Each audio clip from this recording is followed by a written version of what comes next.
the board's job is to be that critical eye, but it's to be critical with purpose. And that's what I want to make, I think, is a very important clarification to make, because I've seen police boards before just become critical for political purposes. But if you're being critical with a purpose, like for instance, this is a problem that the community's identified, and you're being critical about it, and you're talking about solutions, that's the job of the police board.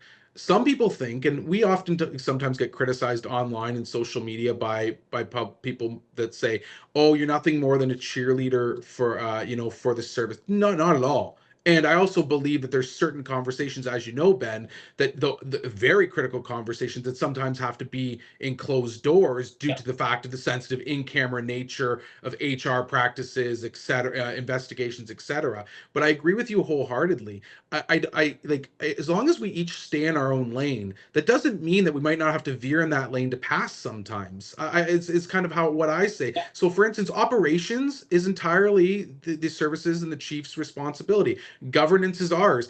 But I'm sorry, sometimes they merge. They just do. And I think that when it comes to public trust, you can't have public trust if the board knows nothing about the operations, because then that just makes no sense at all. That being said, I'm not going to tell them how to go kick a door in, or what plan to use when they're going to do an investigation. That's certainly none of our business. But definitely, when it comes to sensitive operations in the community, things that are impacting our community on a daily basis, the board does have a right to ask questions. And then likewise, the chief or the leadership has the ability to push back if they feel as though they're not comfortable with answering that within the respective legislation.